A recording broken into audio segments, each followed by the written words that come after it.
ओम स्वाहा।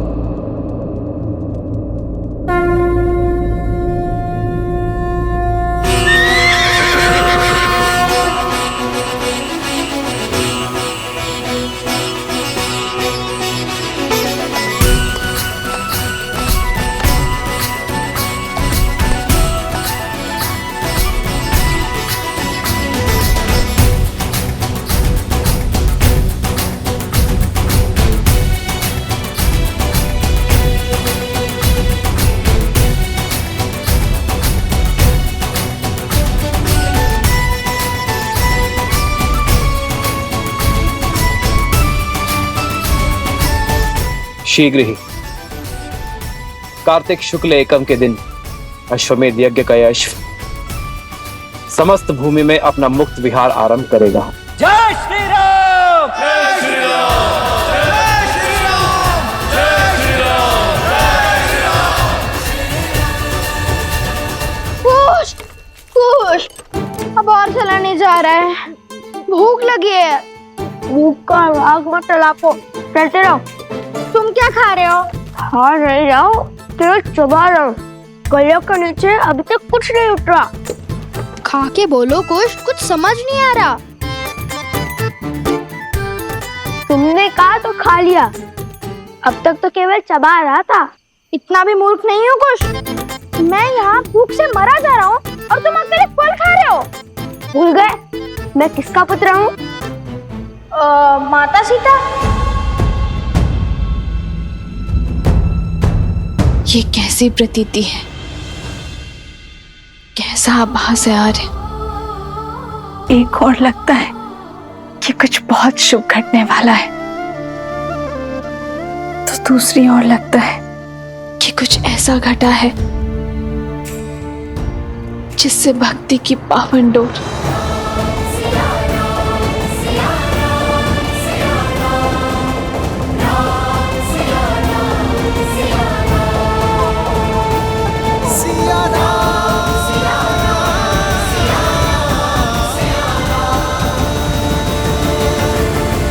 अरे बुद्धि के ध्वनि सुन, मैं तो माता सीता को केवल प्रेम से माता कहता हूँ। वो मेरी माता नहीं है। हाँ, वो भूखे पेट सोचने की क्षमता कम हो जाती है ना। तुम तो वन देवी के पुत्र हो। हाँ हाँ, मैं वन देवी का पुत्र हूँ। वैसे लव भैया ने क्या सोचा है? जितना मैं भैया को जानता हूँ, उन्होंने सोच लिया कि क्या प्रश्न पूछना है, कब प्रश्न पूछना है। सर्वप्रथम वहां देखो, कोई है? शीघ्र चलो। छोड़ो, सबसे पहले भैया को बताने दो कि पहले वो क्या करने वाले, फिर मैं बताऊंगा।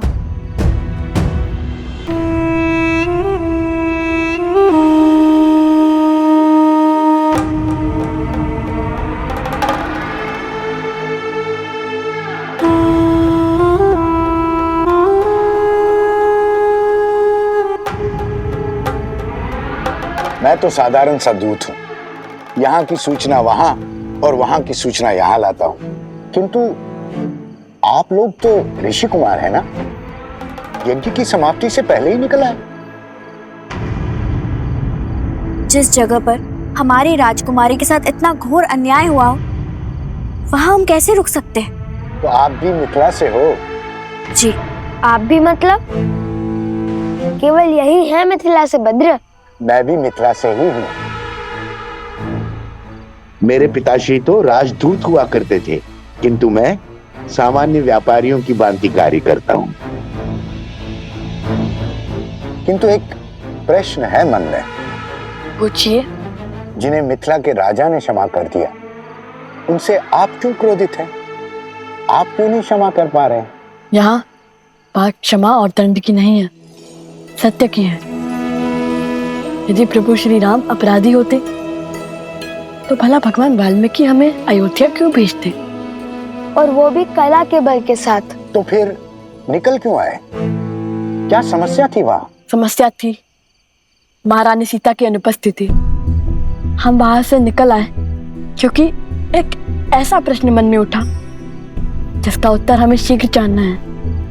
महाराज ने महारानी सीता का त्याग कर दिया, किंतु हमें पूर्ण विश्वास है कि ये निर्णय अकेले महाराज का नहीं था, और ये निर्णय यदि महारानी सीता और महाराज राम का था तो ये प्रश्न भी हमें उन दोनों से एक साथ पूछना होगा। इसलिए सर्वप्रथम हमें महारानी सीता को खोजना होगा। ना जाने कितने प्रश्न उठ रहे होंगे उन दोनों के हृदय में, किंतु आर्य, यदि उन्हें सत्य का आभास हुआ तो मैं उनके मन में आपका पुष्प मुरझाने नहीं दूंगी।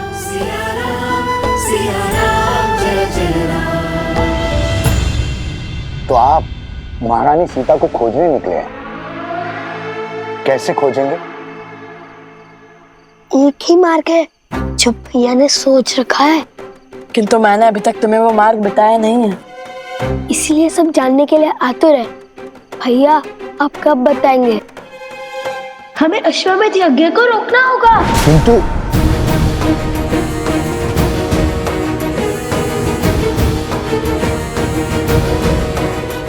लव, तुमने सच में अश्वमेध यज्ञ के अश्व को रोकने का निर्णय लिया है?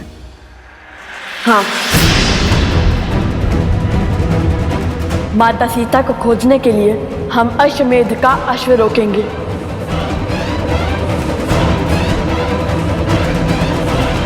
क्या?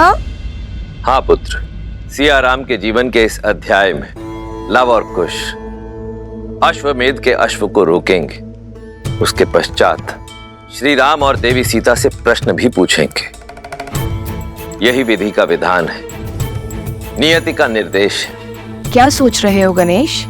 नियति तो उनके लिए होती है ना जो जन्म मृत्यु के बंधन में बंधे होते हैं।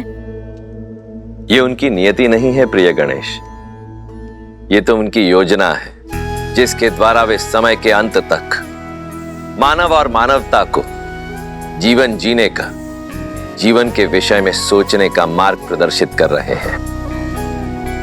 लक्ष्मी और नारायण अपने मूल स्वरूप में धरती पर वास नहीं कर सकते, इसीलिए अपने मानव स्वरूप में वो संसार को मर्यादा का पाठ पढ़ा रहे हैं और अब अपने पुत्रों के कर्मों द्वारा वो संसार को धर्म की शिक्षा देना चाहते हैं। तो अब लव और कुश अपने ही पिता के विरोध में शस्त्र उठाएंगे महादेव? देवी, आप बार बार भूल जाती हैं मैं क्या कहता हूं।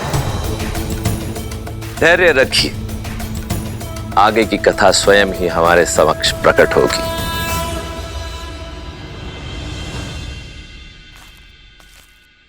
बहुत देखो, वो देखो,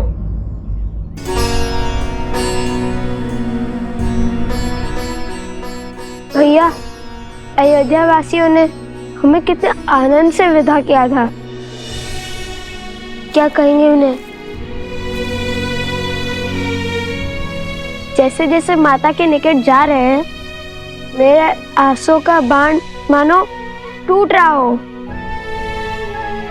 कुश, अब हम बड़े हो गए हैं, हमें अपनी भावनाओं को संयम में रखना होगा। भैया अभी हम बड़े कहाँ हुए? अभी तो हम श्री राम से, उनके भाई से और हनुमान जी से कितने छोटे हैं। यहाँ तक कि उपगुरु से भी छोटे हैं, पहले भी छोटे थे। पहली बात, बड़ा होने का अर्थ किसी और से बड़ा होना नहीं होता कुश। और दूसरी बात, कोई भी आयु से बड़ा नहीं होता। बड़े तो अनुभव से होते हैं, और भगवान वाल्मीकि के आशीष से हमने तो अनेक अनुभव हुए हैं ना।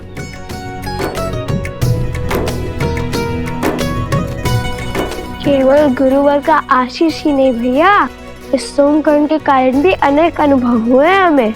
हर बार नई समस्या में फंस जाता है।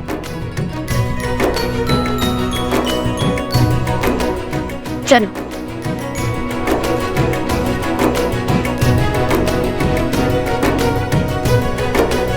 भैया आज माता नहीं है द्वार पर। मुझे भी आश्चर्य हो रहा है, कदाचित कहीं व्यस्त हो गई होंगी वे।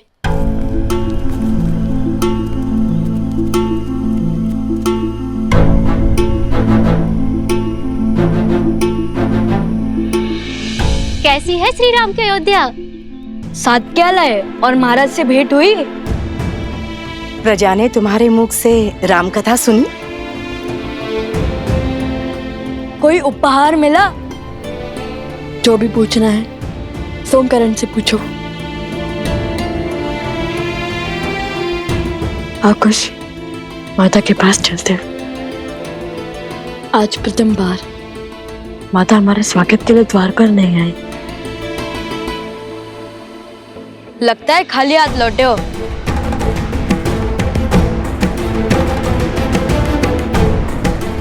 कदापि नहीं।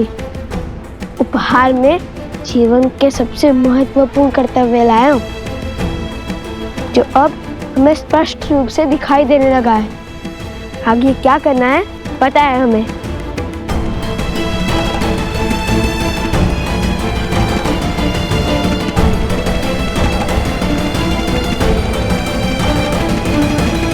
प्रभु, उन दो ऋषि कुमारों ने गीत तो अद्भुत गाया। मैं तो अभी तक उनकी धुन में थिरक रहा हूँ प्रभु। प्रभु, उनका गायन और गान असाधारण था। असाधारण तो उनके गुरु है हनुमान, त्रिकालदर्शी भगवान वाल्मीकि। हाँ प्रभु, उन्हीं के आश्रम में तो रहते हैं वो दोनों। मुझे लगता है अयोध्या की सीमा से अधिक दूर नहीं होगा वो आश्रम। सूर्यवंश के इन सूर्य का तेज अयोध्या तक नहीं पहुंचना चाहिए, श्री राम तक भी नहीं।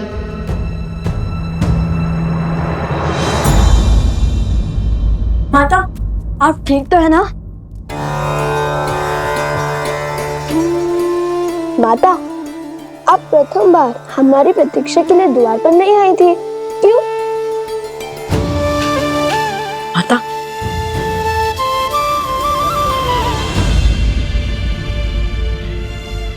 आपका हाथ तो तप रहा है।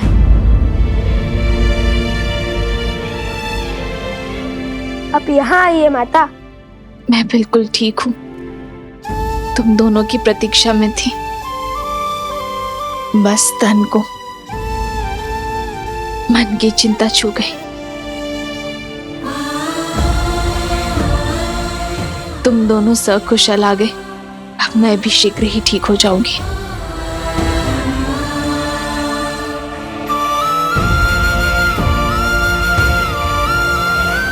मैं अभी आपके लिए जड़ी बूटी लेके आता हूँ। गुरुदेव ने हमें सिखाया था। आप देखना, आप शीघ्र ही स्वस्थ हो जाएंगी।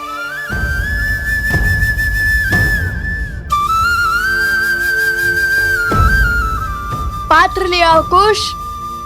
अभी आया माता।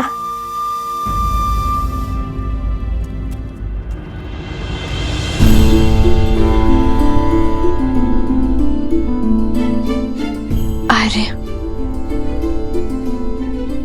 मैं इनसे अयोध्या के बारे में कैसे पूछूं? एक और मन करता है कि अयोध्या की कुशलता के बारे में पूछूं, तो दूसरी ओर अयोध्या में हुए उनके अनुभव का विवरण जानने से भयभीत भी है।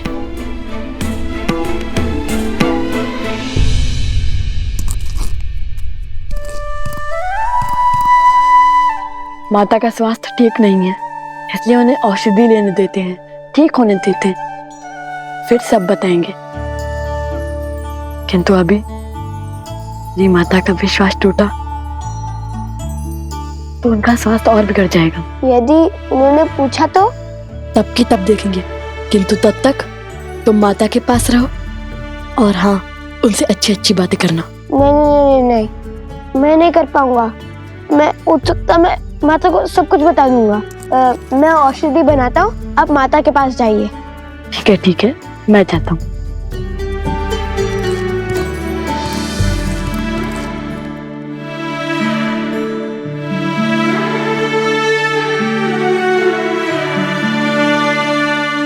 कुश पात्र में बूटी लेने गया है माता। वो हट कर रहा था कि आपके लिए बूटी वही बनाएगा। पुत्र, तुमने कुछ बताया नहीं। कैसी लगी अयोध्या? सब कुशल है ना वहां? हाँ, सब ठीक है, वहां पर सब कुशल है, पूर्णतः कुशल। तुम दोनों ने प्रभु के दर्शन किए? हाँ, अवश्य। हमने उनके दर्शन भी किए, उन्हें राम कथा भी सुनाई और हम उनसे भेंट भी लाया।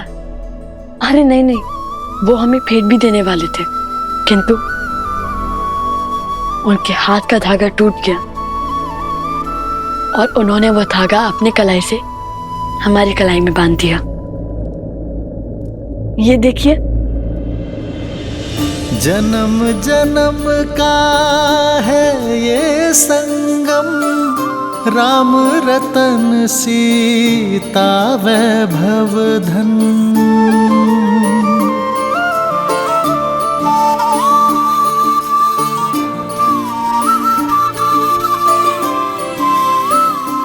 ये धागा महारानी सीता ने उन्हें बांधा था।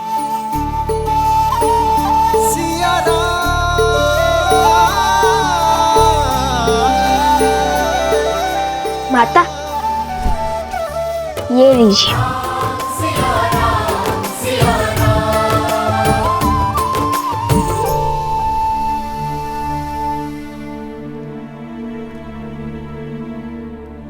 अब आप विश्राम कीजिए माता, हम गुरुदेव से मिलकर आते हैं।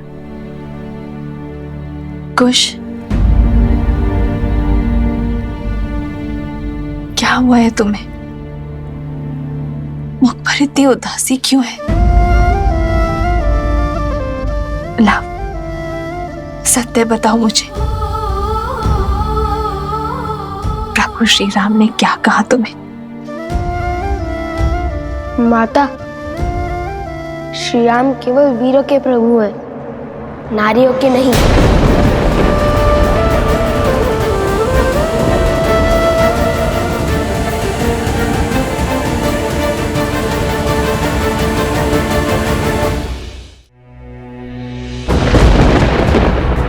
खुश, ये कैसे कटु शब्दों का प्रयोग कर रहे हो तुम?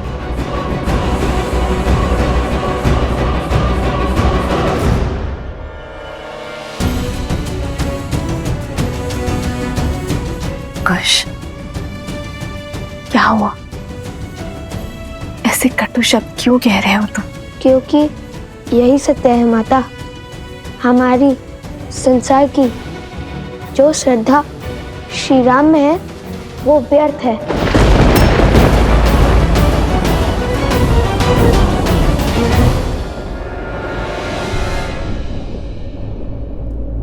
तो अयोध्या से श्रद्धा का अर्थ सीख के आए हैं मेरे पुत्र।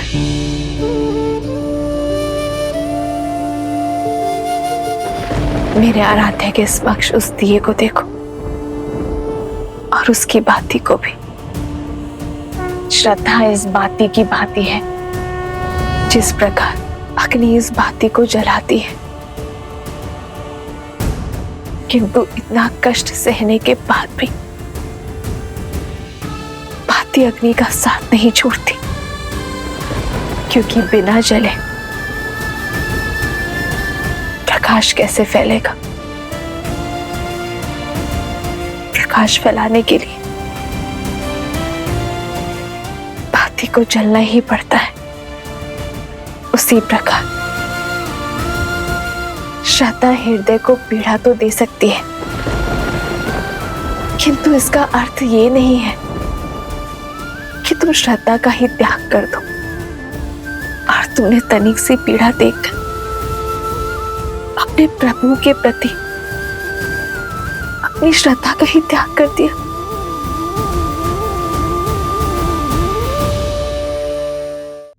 क्या श्रद्धा इतनी दृष्टिहीन होती है कि उसे किसी का अपराध या उसका दोष तक नहीं दिखता? गुरुदेव कहते हैं दोषी दोषी होता है, चाहे वो राजा हो या रंक, भगवान हो या भक्त।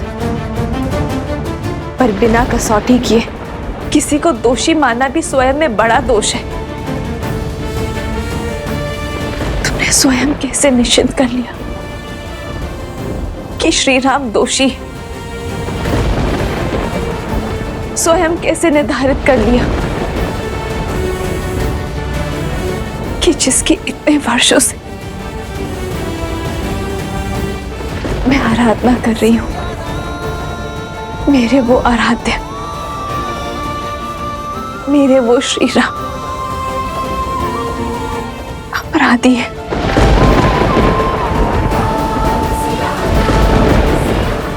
दोष और गुण निर्धारित करने का ज्ञान प्राप्त कर लिया तुमने।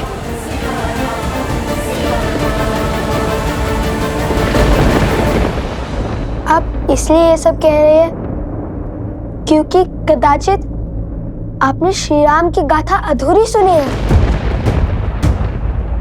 आप नहीं जानती, आपके आराध्य, आपके श्री राम निष्कलंक नहीं है माता। अयोध्या लौटने के बाद उन्होंने माता सीता का त्याग कर दिया था। उन्होंने माता सीता का त्याग कर दिया था।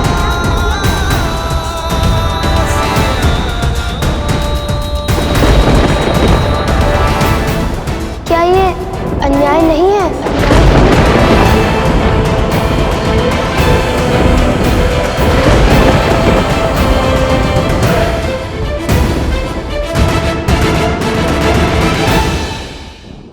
ये अन्याय नहीं था। यदि धर्म की मांग वनवास थी तो श्री राम को सब कुछ त्याग कर माता सीता के साथ वनवास नहीं भोगना चाहिए था।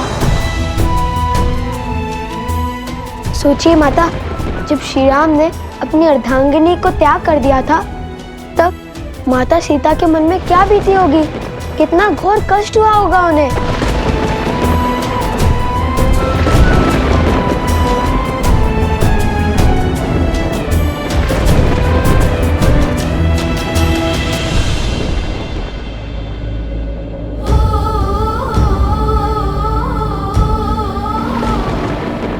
संसार चाहे जो भी कहे, किंतु मुझे पूरा विश्वास है कि आज भी सीता के मन में प्रभु श्री राम के लिए श्रद्धा की अग्नि उतनी ही ज्वलंत है।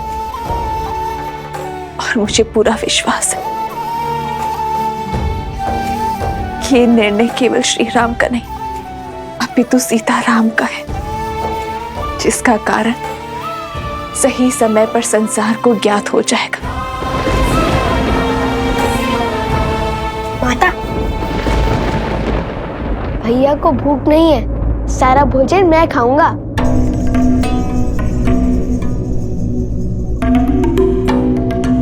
ये भोजन कहाँ से आया बीच में?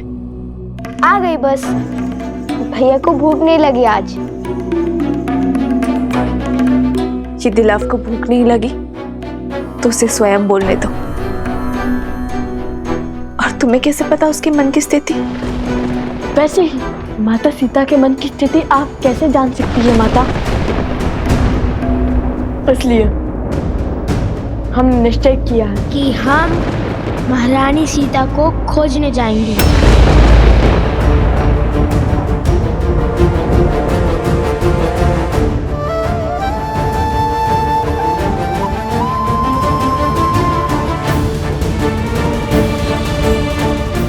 खोजना है तो अपने विवेक को खोजो, राम कथा का गान करो। जिसे श्री राम में खोट दिखे उसने कभी श्री राम को जाना ही नहीं और ना ही सीता को।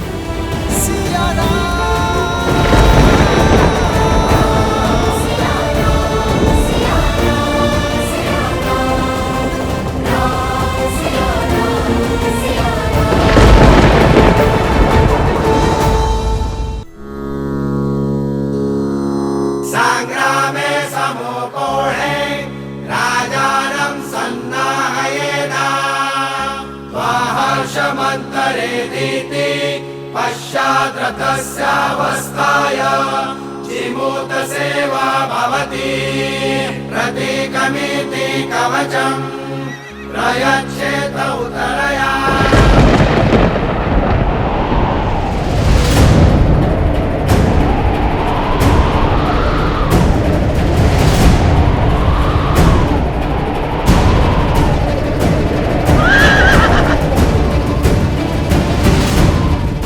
भैया, यह वातावरण किसी अनिष्ट का सूचक प्रतीत होता है। यदि आपकी आज्ञा हो तो इस अश्व को कुछ समय पश्चात छोड़ा जाए। सूर्य मेघों को देखकर अपना उदय होने का समय नहीं बदलता लक्ष्मण। उसी प्रकार अशुभ की आशंका होने पर शुभ कार्य टाले नहीं जाते। सच्ची मंशा और अच्छे कार्य करने के लिए अशुभ घड़ी भी शुभ हो जाती है। सत्य वचन राम।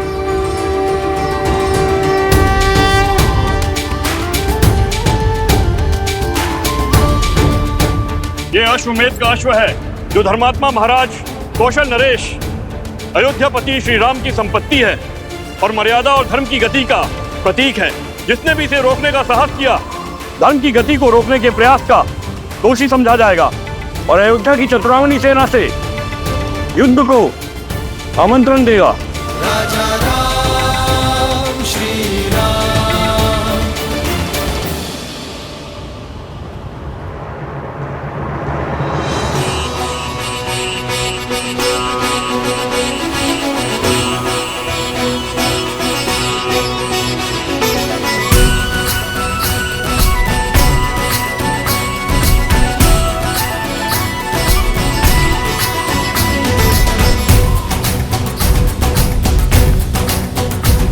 जन जन का मन हर्षाया है, देखो स्वराज अब आया है।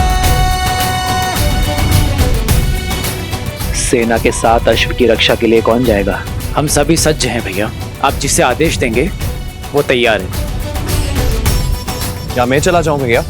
ध्यान रहे शत्रुघ्न, ये यज्ञ अन्य राज्यों पर धर्म की सुरक्षा और संधि प्रदान करने के लिए है, उन पर अधिकार स्थापित करने के लिए नहीं है। धर्म और मर्यादा पर संसार की अटूट श्रद्धा बनाए रखने के लिए तुम्हारी सहायता चाहिए मित्र। क्या हमारा सहयोग करोगे? बस इस श्रद्धा को टूटने मत देना।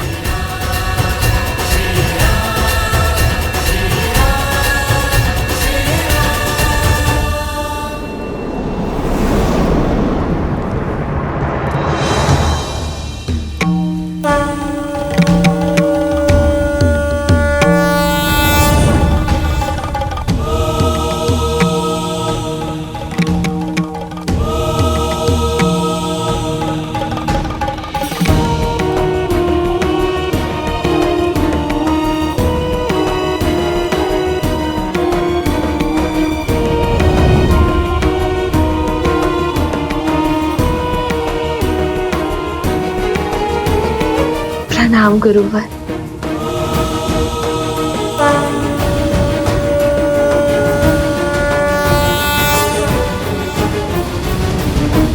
गुरुवर, ये कैसी विडंबना है। ना ही मैं अपने पुत्रों को सत्य बता सकती हूँ और ना ही मैं उनके मन में उनके पिता के प्रति उठे संदेह को मिटा सकती हूँ। श्री राम के प्रति उनकी भक्ति और श्रद्धा में लग रहे गुण को मैं कैसे हटाऊं गुरुवर? भक्ति लगती सरल है वन देवी, किंतु है जटिल। परंतु किसी के आदेश से की गई भक्ति में कोई बल नहीं होता। जब संदेह के ताप में लवकुश की भक्ति जलेगी तो स्वर्ण सी दृढ़ होकर निकलेगी। देखना, एक दिन उनकी भक्ति से प्रेरित होकर संपूर्ण संसार श्री राम भक्ति का लाभ उठाएगा। इसलिए उन्हें अपने मार्ग खोजकर आप तक और आपके माध्यम से उन्हें अपने पिता तक पहुंचने दीजिए। श्री राम के निर्देश पर संदेह तो लक्ष्मण जी ने भी किया होगा। ये तो फिर भी आपके पुत्र हैं। आपकी ओर से प्रश्न करने का लवकुश को पूरा अधिकार है। हे वन देवी, आप तो साक्षात प्रकृति हैं, भूमिजा हैं। यदि आप विचलित हुई तो प्रकृति का नियंत्रण ही टूट जाएगा। इसलिए आप धैर्य धरें और मन को शांत कर अपने आराध्य को स्मरण करें। सब शुभ होगा।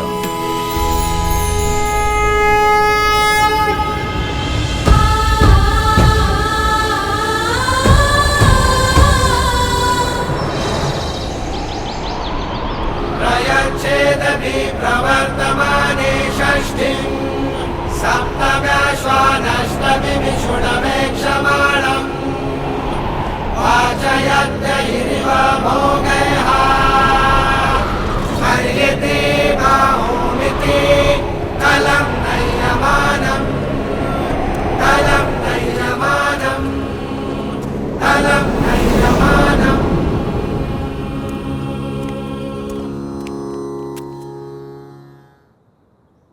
सेनापति, अश्व की रक्षा के लिए किसी के प्राण लेने का अधिकार नहीं है आपको, किंतु रोकने वाले को बंदी बनाने का पूरा अधिकार है।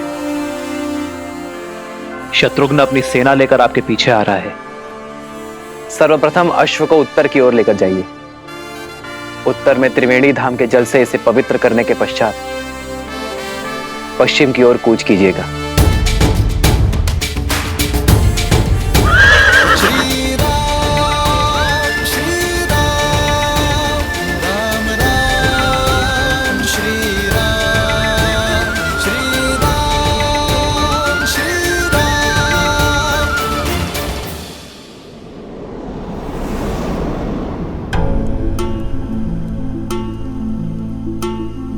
जाने कहाँ होंगी माता सीता? लो, माता सामने है और ये उन्हें जगत भर ढूंढने चले।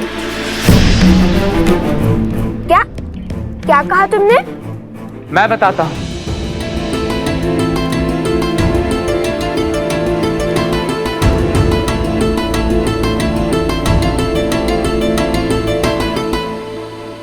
त्रिवेणी धाम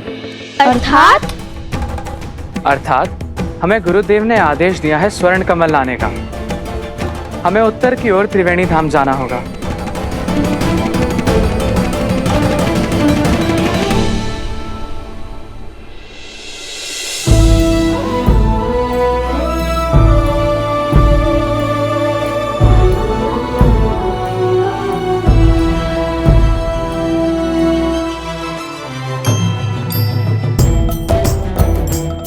उत्तर की ओर त्रिवेणी धाम की ओर बढ़े।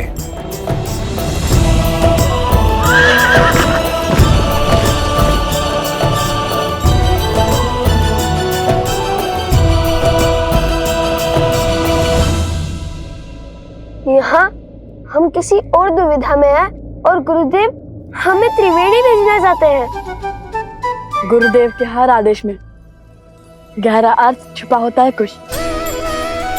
अब देखना, यहाँ से हमें अवश्य ही कोई नया मार्ग मिलेगा।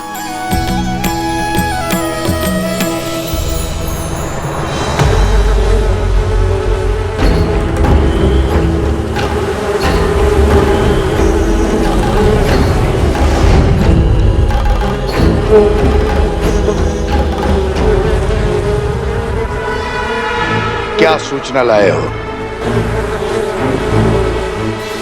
ठीक है, जाओ पूर्व में बसे परेशी गांव में पुनः असुरी रोग फैलाओ। मेरी माया तुम्हारे साथ है।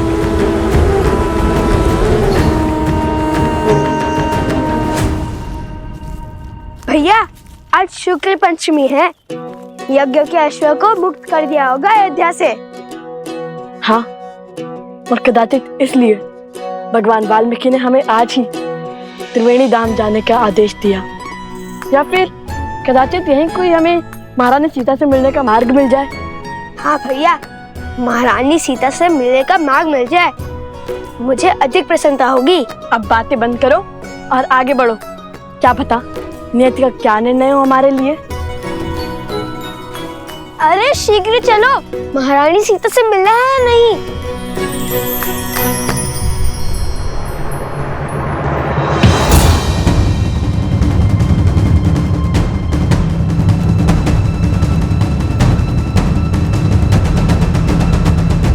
माताओं के गौतम ऋषि के आश्रम में जाने के पश्चात इस महल से बड़े बूढ़ों की छाया उठ चुकी है। आप दोनों का यहाँ आने के लिए कोटि कोटि धन्यवाद। यदि आपका मार्गदर्शन ना होता तो अश्वमेध यज्ञ का इतनी सरलता से आरंभ ना होता।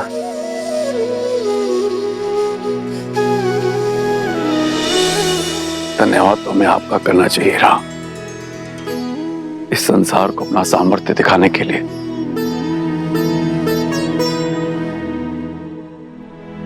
अब हमें आज्ञा दीजिए, चलते हैं।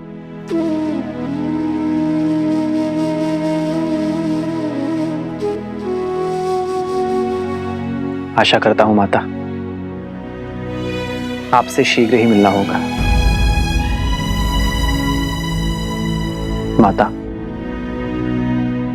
मन में संदेह नहीं, हर्ष लेकर जाइए।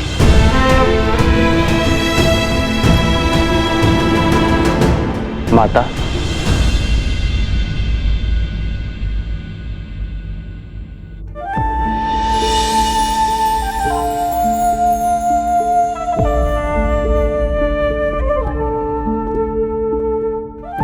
बैठिए माता।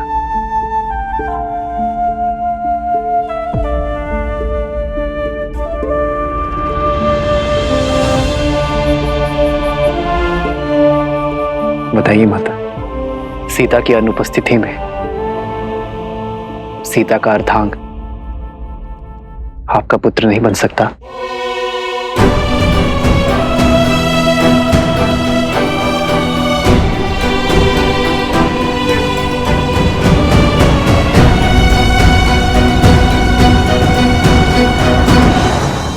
पुत्र, आपने मेरे मन के भावों को उचित पढ़ा है। कुछ समय में जो कुछ भी हुआ, उस कारण मेरे मन में एक प्रश्न पुनः जाग उठा है, जो मैंने कभी त्याग दिया था।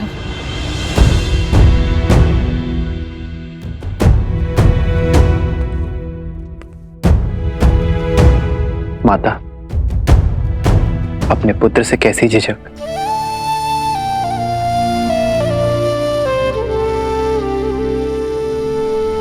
मेरी सीता का वनवास कब पूर्ण होगा राम? कब मेरे हृदय में बसने वाली मेरी पुत्री मेरे नेत्रों के समक्ष होगी? कब इस मुहूर्त के स्थान पर मेरी सीता मेरे समक्ष आएगी राम? उसकी कोई सूचना, कोई समाचार सुनने के लिए मेरा मन व्याकुल है राम। मेरा देह, मेरी आत्मा मेरी सीता के लिए तड़प रही है। एक बार, केवल एक बार मेरे आस के दीप को आपके वचन की अग्नि दे दीजिए राम।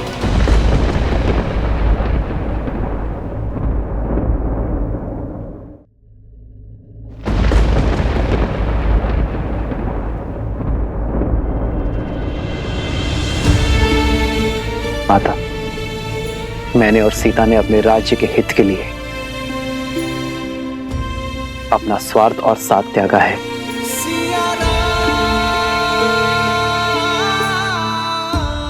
किंतु मैं आपको वचन देता हूं, यदि मेरे इस निर्णय पर मुझे पुनर्विचार करने का कोई भी कारण मिलेगा, तो मैं अपनी सीता को खोजने अवश्य जाऊंगा।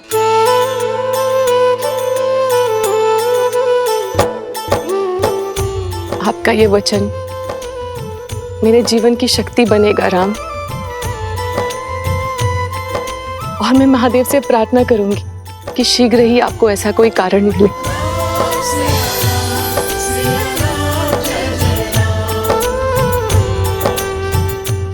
माता, अपनी पुत्री के वियोग के दुख में डूबी एक माता की इच्छा महादेव अवश्य पूरी करेंगे।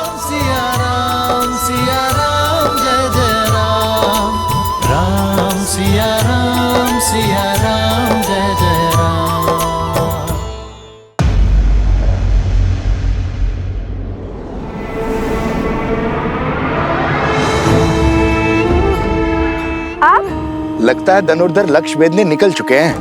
अवश्य, और वैसे भी जिनके गुरु साक्षात भगवान वाल्मीकि हो, उन्हें कैसा विलंब? अर्थात उन्होंने तुम्हें महारानी का पता बता दिया है, या अश्व पकड़ने का मार्ग? नहीं तो ज्ञानी कभी सीधा मार्ग नहीं बताते।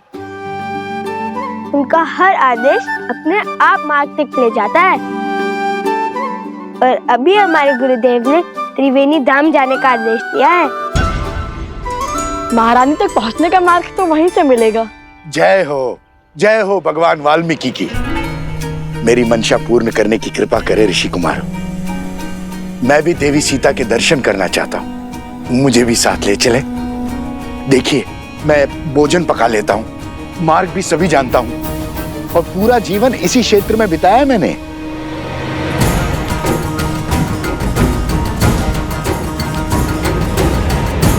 सबकी क्या राय है? सब अपना अपना मत बताइए।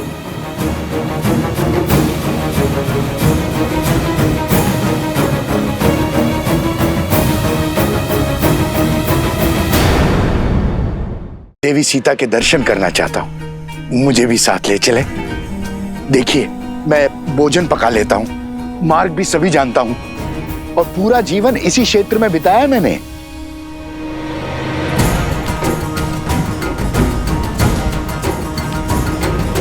सबकी क्या राय है? सब अपना अपना मत बताइए। आप मिथिलावासी हैं, आपको तो हमारे साथ चलना ही चाहिए। जो सबका मत है वही मेरा भी है। अच्छा, तो भाभी श्री को प्रेम से सब बुलाने लगे हो आप।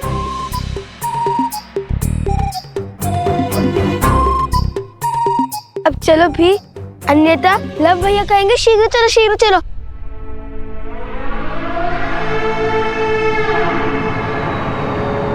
अरे अब भी चलिए, सबका मत सिद्ध हो चुका है, परंतु आपकी रक्षा का दायित्व हम नहीं लेंगे।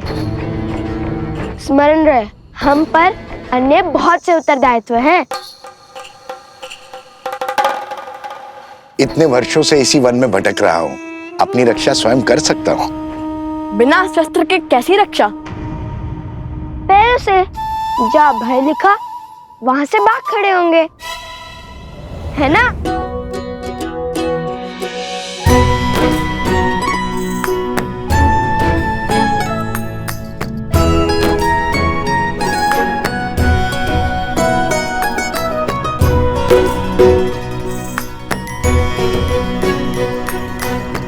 यहाँ तो दो रास्ते हैं, किस ओर जाना है भैया?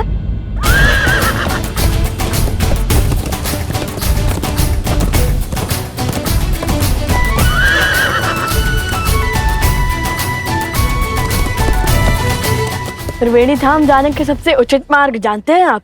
अवश्य, त्रिवेणी धाम यहाँ से उत्तर में है, किंतु मार्ग में अनेक नदियां, अनेक पर्वत आएंगे। बहुत समय लग जाएगा पहुंचने में। उचित होगा कि हम पूर्व से जाएं। ये अश्व तो पूर्व दिशा की ओर जा रहा है, त्रिवेणी नहीं।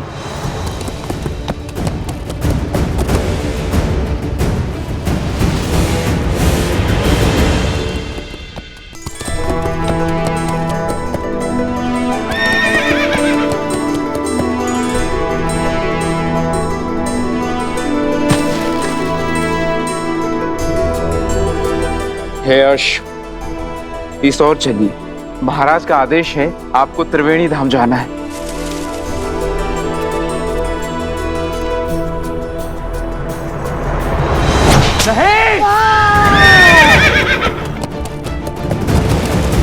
यज्ञ के अश्व को नहीं मारते हैं बोल। इसी क्षण जाओ और राजकुमार शत्रुघ्न को सूचित करो कि अश्व ने अपना मार्ग बदल लिया है, वो पूर्व दिशा की ओर जा रहा है। उनसे कहो कि वो भी उसी दिशा में आए। जाओ, अति शीघ्र जाओ। जो आज्ञा सेनापति। त्रिवेणी धाम तीर्थ में स्नान करने का महत्व है। जब अश्व 3 पवित्र नदियों के जल से निकलते हैं तो देवता समस्त प्रजा को उनके पापों से मुक्त कर देते हैं। यदि उस अश्व को देवता त्रिवेणी से दूर ले जा रहे हैं तो अवश्य ही हमारा कार्य अधिक विकट हो जाएगा। हमें अपनी समस्त शक्तियों के साथ उस अश्व के पीछे जाना होगा। जय श्री राम, जय श्री राम, जय श्री राम, जय श्री राम। बचाओ बचाओ बचाओ बचाओ। मैंने तो उस ओर से आ रही है। भागो भागो, बचाओ बचाओ, भागो भागो भागो भागो। तो कष्ट में लगता है। बचाओ बचाओ बचाओ बचाओ। अरे आप सब बताएंगे? आप सब इतने भयभीत क्यों हैं? कहाँ भाग रहे हैं? कोई बताएगा? हमारे गांव पर इसी को किसी राक्षसी माया ने घेर लिया है। सभी किसी विचित्र रोग से ग्रसित हो रहे हैं। हम ऋषि हरित को खोज रहे हैं क्योंकि उन्हीं के पास इस रोग का उपाय है। ठीक है, जन लाओ इनके लिए।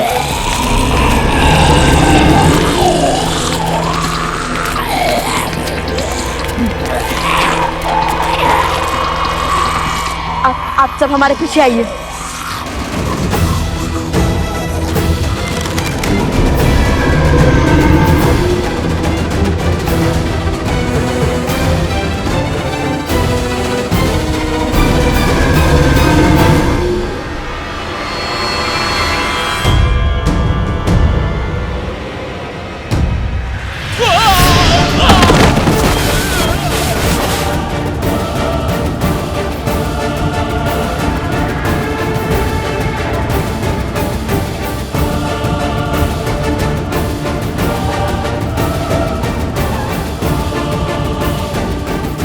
पूर्व में बसे परेशी गांव में पुनः असुरी रोग फैलाओ।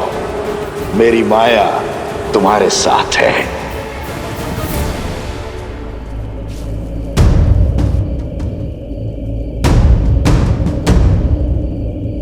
इस घने धुएं में तो कुछ दिखाई नहीं दे रहा भैया।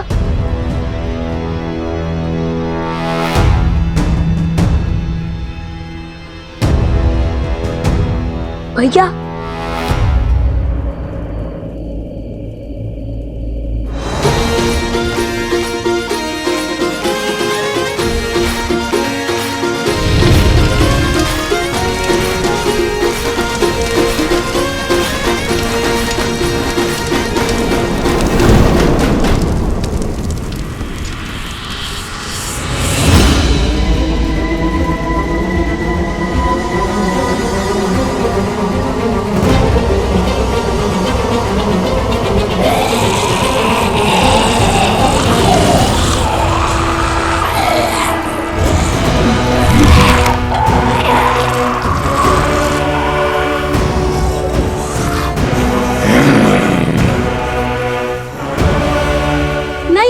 इन्हें मत मारिए। इनका उपचार संभव है। ये मलिन आत्माओं के नियंत्रण में है और मानवों के रक्त के प्यासे हैं।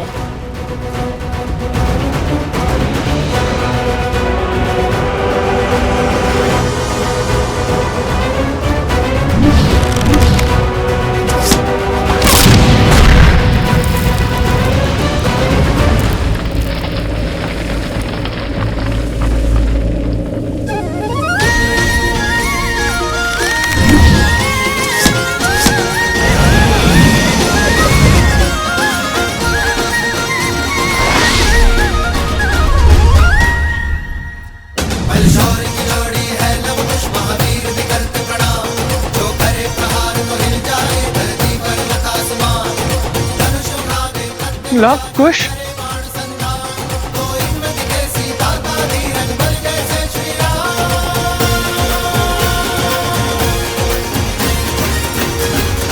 ऋषि हरित ने इनका क्या उपचार किया था? उन पर्वतों के बीच में विशेष औषधियां उगती है, उन्हीं के उपयोग से ऋषि हरित ने इनका उपचार किया था।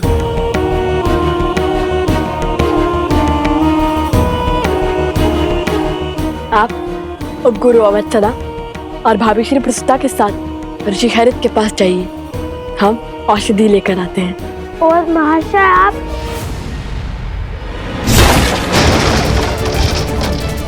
बचाओ बचाओ, भागो भागो भागो भागो भागो। कहा था ना, इनके अस्त्र इनके चरण ही हैं। जहाँ भय लगा वहाँ भाग खड़े होंगे। पहले हमें इन्हें रोकना होगा,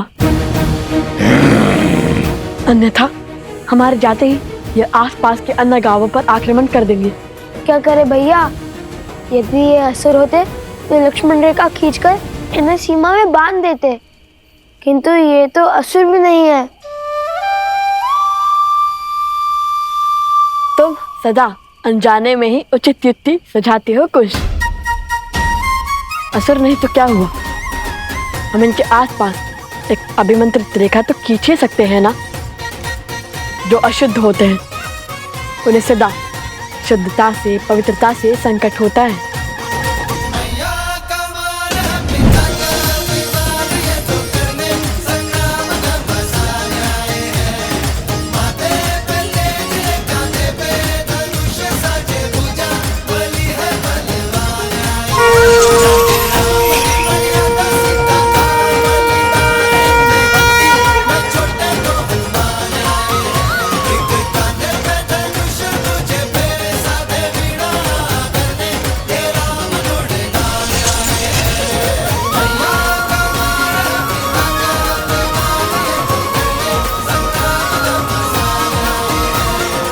ये इस अभिमंत्रित रेखा को पार नहीं कर पाएंगे कुश।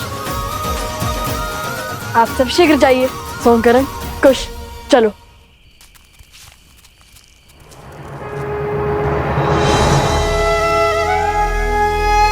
हे माता तमसा, आप सब नदियां, बहनें हैं इस भूमि पर हर और उपस्थित हैं। मेरी आपसे विनती है माता, मेरे पुत्रों का मार्गदर्शन करने में, रक्षण करने में उनका सहायक बनिए। उनके प्रभु पर उनकी अटूट श्रद्धा को बनाए रखने में सहायता कीजिए माता।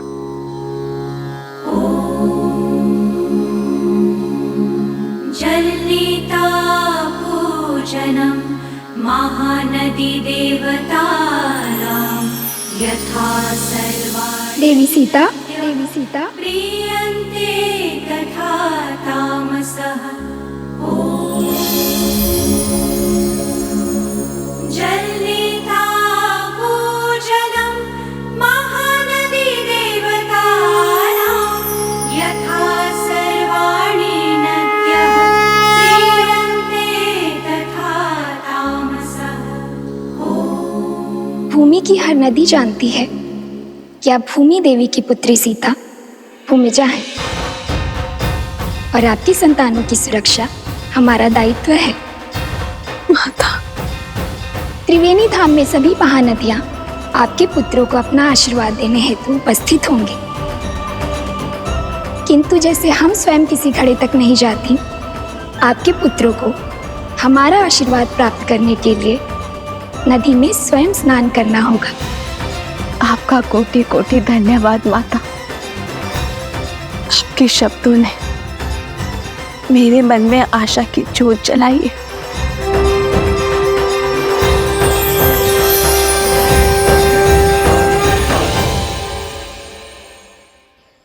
अतिशीघ्र चलो, यह अश्व तो पर्वत की ओर जा रहा है। यहां हम अश्व की क्या स्वयं की भी रक्षा नहीं कर पाएंगे। चलो शीघ्र चलो।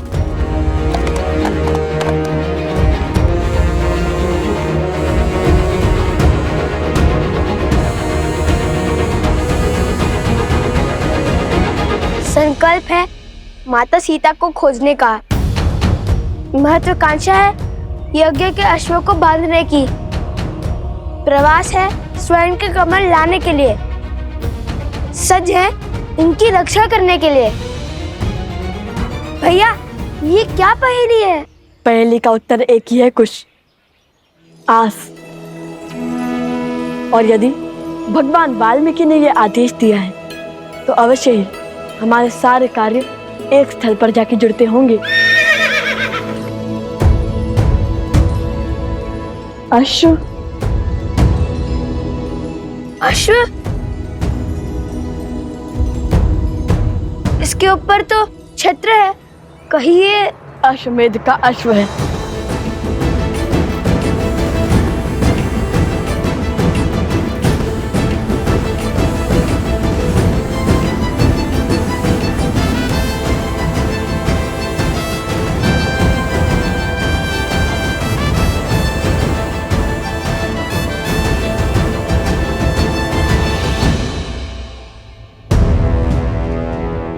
वो देखिए भैया,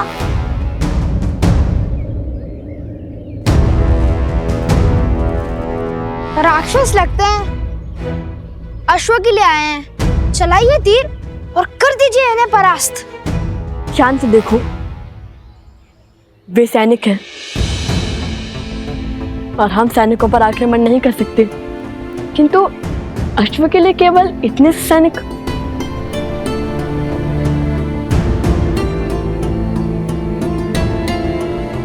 अवश्य ही सेना की बड़ी टुकड़ी पीछे होगी, हमें उनका सामना भी करना होगा। समय कम है भैया, हमें औषधि भी लानी है और स्वर्ण कमल भी। यदि इन्हें ज्ञात ही ना होता कि ये अश्व हमारे पास आ गया है तो कितना अच्छा होता।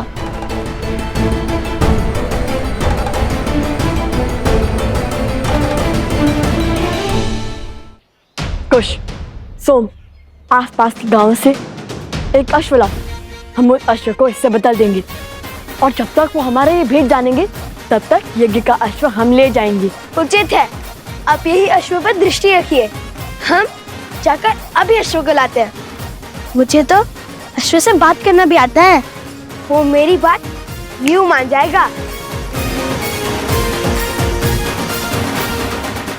अश्व मिल गया, अब चलकर श्री राम से प्रश्न करेंगे। लक्ष्मण, संसार को कालांतर तक गौ पूजा स्मरण रखनी चाहिए। वेदों में भी गौ सेवा को सबसे पवित्र माना गया है। गौ के चरणों में तो देवता भी निवास करते हैं। और जिस प्रेम से गौ अपने शिशु का पालन करती है, उसी प्रेम से संसार को भी पालती है। गौ केवल एक पशु नहीं, वो हमारे लिए माता समान है, जो निस्वार्थ अपने दूध से संसार का पोषण करती है। जिस स्थान पर गौ का सम्मान होता है, वो स्थान कभी निर्धन या भूखा नहीं रहता। इसलिए गौ के लिए प्रेम और सेवा केवल हमारा कर्तव्य ही नहीं, हमारे जीवन का आधार भी है। श्री राम श्री राम श्री राम।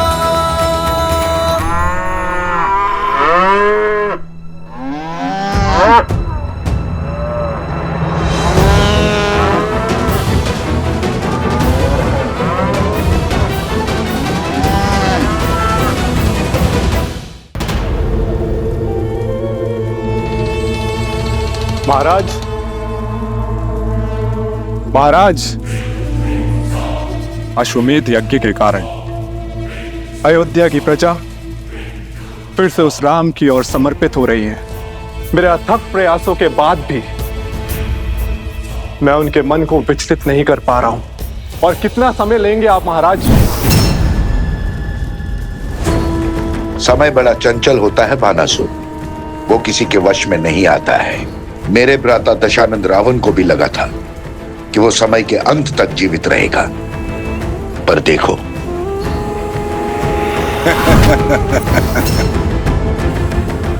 मैं उन बालकों के मन में एक बीज बो चुका हूं, एक सोच कि संसार में ऐसे भी पिता है जो अपने बालकों की सहायता के लिए कभी नहीं आए।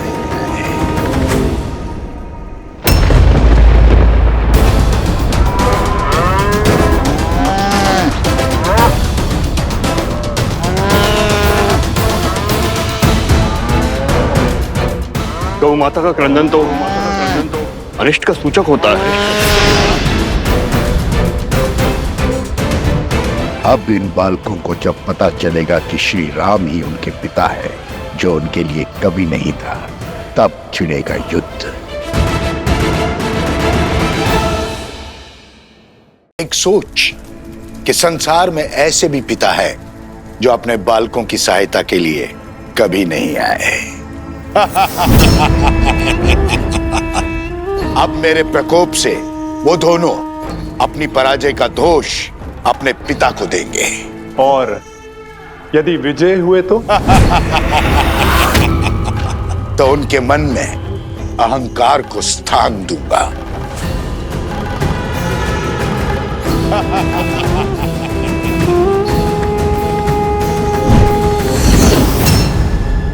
अब उन्हें सत्य बताना मेरा दायित्व है।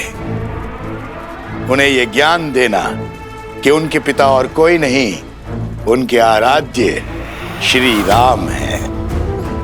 और जिस सीता से मिले बिना वो उसके कष्ट को जानकर इतने विचलित हो गए, वो और कोई नहीं, उन्हीं की माता है जिसका राम ने त्याग किया है।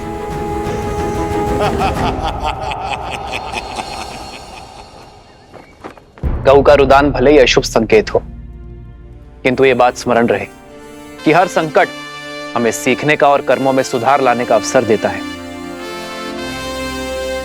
और जैसे आर्य सुमंत ने बताया कि गऊ के रुदान का कारण उसके बछड़े से उसका विरह था, जिसे शीघ्र ही ढूंढकर उसकी माता से पुनः मिलाने का आदेश है।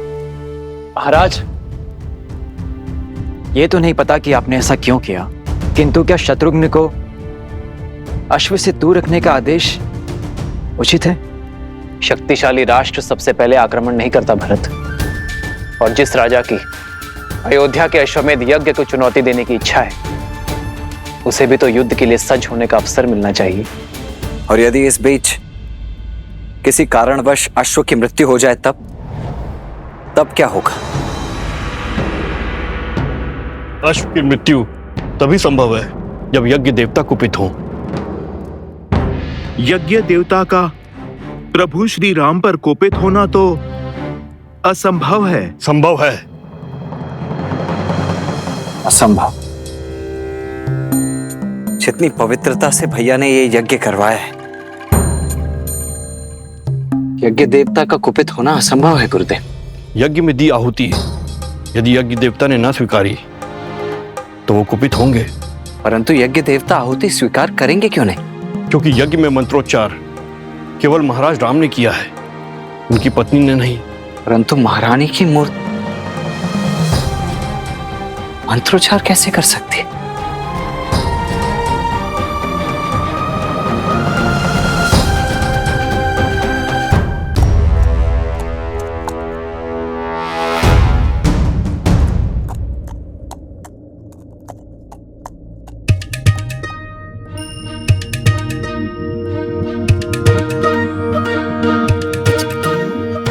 क्या लाए हो तुम? जो भी है श्वेत तो है। गांव में केवल यही एक 4 पैरों वाला प्राणी है जिसका रंग श्वेत जैसा है, और ऊपर से वस्त्र और छात्र भी ला दिया मैंने इसके लिए। अब चलो अश्व बदल देते हैं। सैनिक थके हुए हैं, हमारा भेद जाने में उन्हें समय लगेगा, जब तक हम निकल जाएंगे। दिख रहा है अश्व किसी को? दिख रहा है क्या? नहीं, लगता है और ऊपर गया है। शीघ्र खोजो उसे। चलो।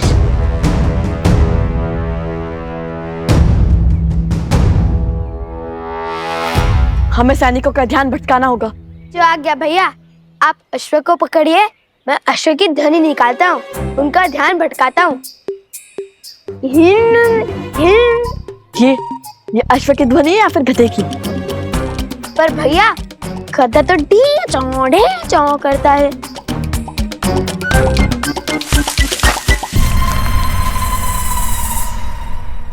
कदाचित ये सूर गया होगा।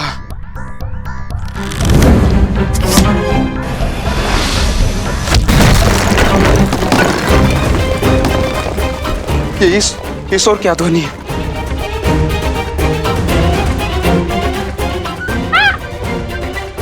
शांत शांत, डरो मत। तुम इसे उस ओर ले जाओ जहां मैंने बाण चलाया था। तुम मेरे साथ आओ।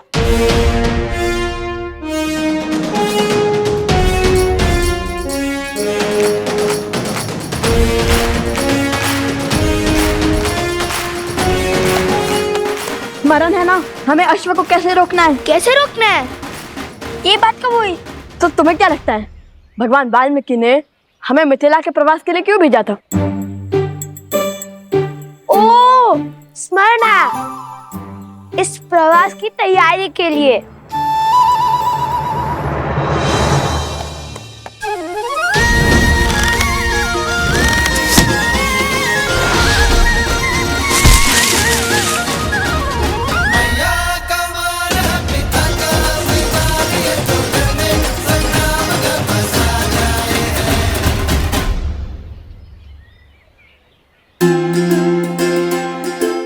सीताराम?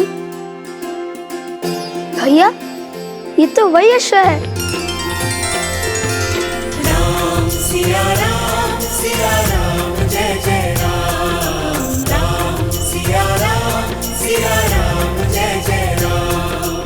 कदाचित इसका, हमारा और सीताराम का कोई ना कोई संबंध अवश्य है।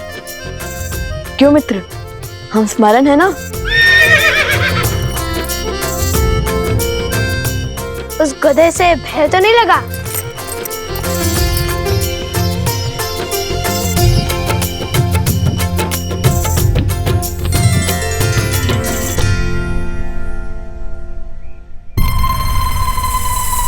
अरे ये अश्व का कद कैसे घट गया? मिला, अश्व मिला।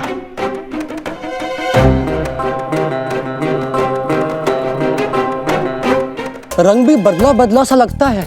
इस काले पर्वत में उसका रंग धूमिल सा हो गया होगा।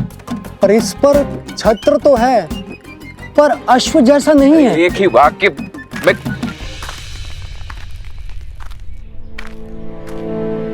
प्रणाम राजकुमार। सेना भी पहुंच रही है। अश्व मिला क्या आप सबको? उस ओर देखिए राजकुमार, हमने एक क्षण भी अश्व से अपनी दृष्टि ओझल नहीं की।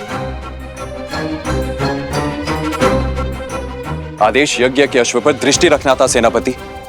आप लोग यहाँ क्या वनगमन कर रहे हैं? अश्व के पीछे ही गमन कर रहे हैं राजकुमार। ये क्या आपको अश्व दिखाई दे रहा है?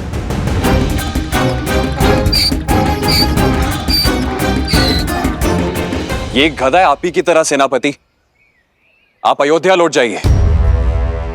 सैनिकों, हमें शीघ्र ही अश्व ढूंढना होगा। भैया औषधि नहीं, हम अभी नहीं ला सकते। वो देखो, पर्वत पर सैनिक है, हम पकड़े जा सकते हैं। सर्वप्रथम हम स्वर्ण कमल लेकर आते हैं, फिर इसको पास के किसी गांव में छुपा देंगे।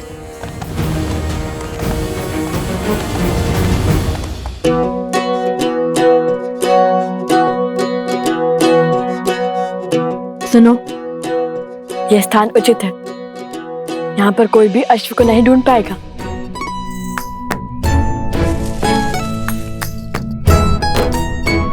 अब ठीक है, अब तुम खाओ पियो विश्राम करो, लेकिन ध्वनि मत करना, ठीक है? ध्वनि मत निकालना।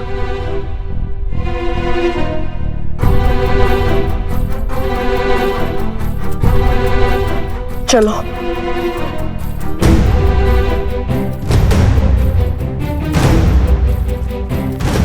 अरे अब क्यों छुप रहे हैं हम? अब तो अश्व भी नहीं है हमारे साथ। यदि सैनिक ने हमें देख लिया, तो हमसे प्रश्न किया, तो वन देवी के पुत्र सत्य थोड़ी ना कहेंगे।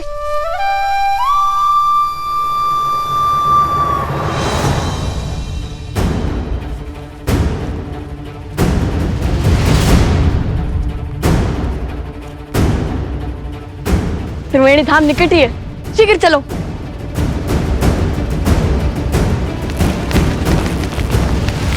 ऋषि कुमार,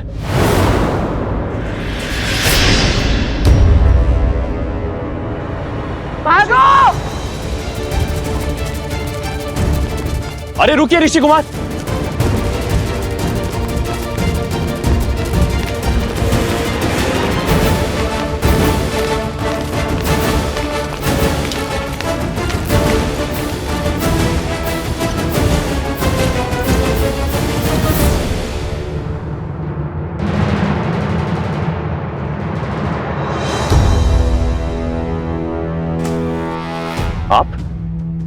आपको तो मैंने अयोध्या में देखा था।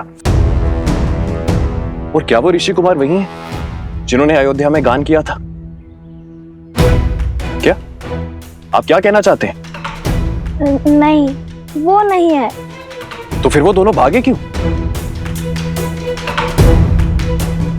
क्योंकि वो असत्य नहीं बोल सकते, किंतु मैं बोल सकता हूँ ना। आपने क्या हमारे अश्वमेध के अश्व को कहीं देखा है?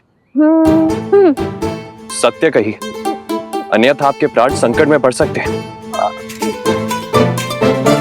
सत्य सत्य तो ये है, आप और आपके सैनिक कभी एक बाल ऋषि कुमार के प्राण नहीं हारेंगे। और दूसरा सत्य ये है, आप और आपके सैनिक लव कुश से कभी जीत नहीं पाएंगे। राजरुज, वो दिख गए, वो ऋषि कुमार। ऋषि कुमार रुको।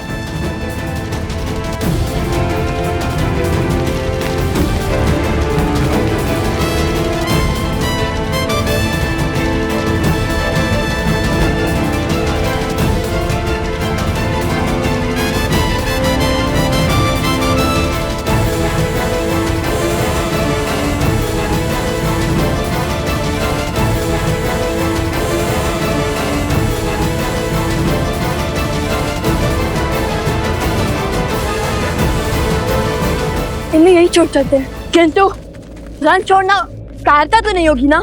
कभी कभी रण छोड़ देना ये सबसे बड़ी रणनीति है।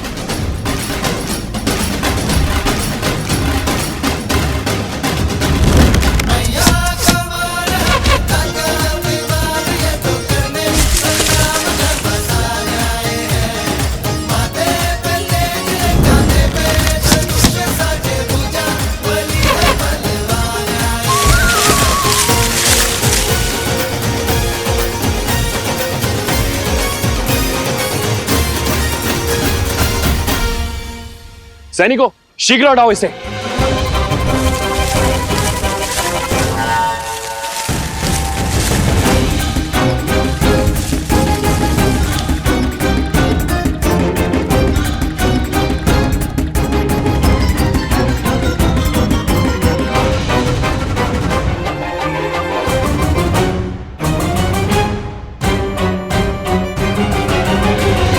आज तक तो केवल रुके थे, अब फंसेंगे।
बस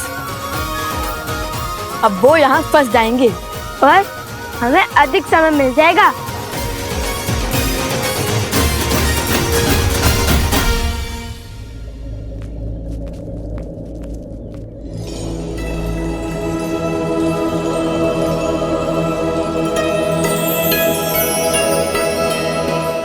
अंततः हम त्रिवेणी धाम पहुंच गए। वो देखो तमसा, वो देखो सोना, और वो जो दाहिने ओर से आ रही है वो है सप्तगंडिका, जहाँ तीनों नदियों के मिलने का स्थान है, इसलिए ये त्रिवेणी है। काफी सुंदर भैया, क्या रूप है इस त्रिवेणी धाम का।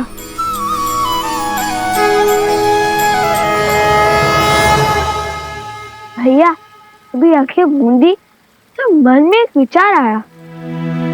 हमने अश्व को तो छुपा दिया, किंतु उसकी रक्षा के लिए किसी को नहीं छोड़ा। चल हम शीघ्र अतिशीघ्र सारे स्वर्ण कमल एकत्रित कर चलते हैं, ताकि किसी के वहां आने से पहले हम अश्व तक पहुंच सके।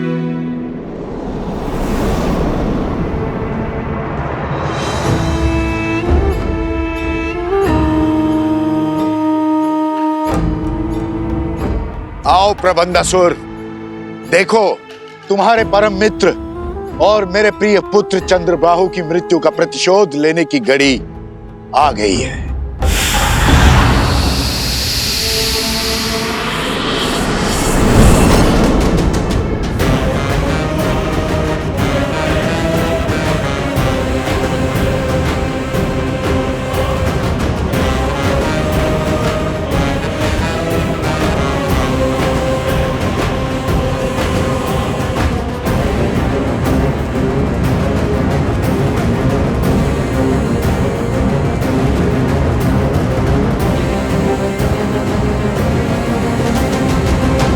महाराज सहस्त्रमुख रावण की जय। महाराज, जिस क्षण की प्रतीक्षा में मैं अब तक जी रहा था, वो क्षण, वो प्रतिशोध का सुख देने के लिए आपका कोटि कोटि धन्यवाद। धन्यवाद मुझे नहीं, उन बालकों को दो, वही तो है इस सुअवसर के सूत्रधार।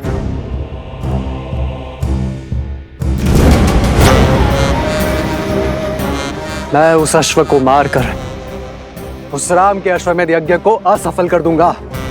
वो जिस मर्यादा धर्म की ध्वजा लहराना चाहता है उसे मैं तार तार कर दूंगा। कदापि नहीं। हमारे प्रतिशोध की पूर्ति इस अश्व की मृत्यु से नहीं होगी। जैसा मैं कहता हूं वैसा करो। किंतु महाराज, सामने खड़े सुअवसर को केवल मूर्ख ही गवाते हैं। मैं इस अश्व को मारकर सीधा राम को युद्ध के लिए ललकारूंगा। फिर वो तो क्या, उसके समस्त परिवार को समाप्त कर दूंगा मैं। अपनी क्रोधाग्नि को शांत करो। बल से नहीं, बुद्धि से काम लो। वचन देता हूं, प्रतिशोध का ऐसा भव्य सुख दूंगा तुम्हें जिसमें राम और उसका परिवार स्वयं ही एक दूसरे की मृत्यु का कारण बनेंगे।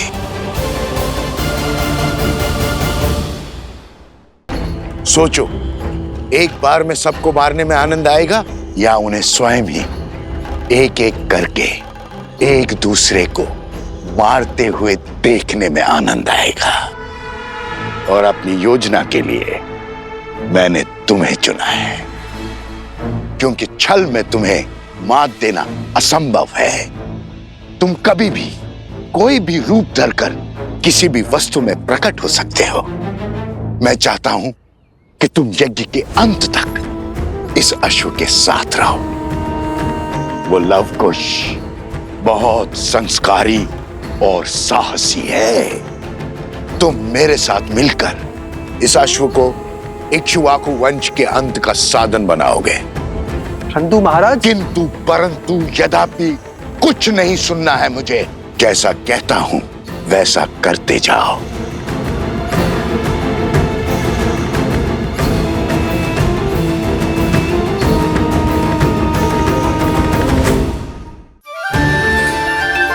माता पिता के लिए संतान के प्रेम से मूल्यवान और कुछ नहीं हो सकता, फिर चाहे वो देव हो या दानव, मानव हो या पशु।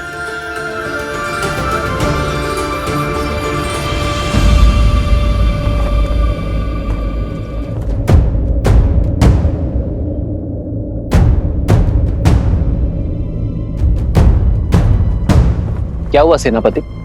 शत्रुघ्न ने तुम्हें यहाँ क्यों भेजा? मुझे क्षमा करें महाराज, उन्होंने मुझे अति शीघ्र अयोध्या लौटने का आदेश दिया है, क्योंकि मेरी चौकसी में यज्ञ का अश्व खो गया। अश्व खो गया?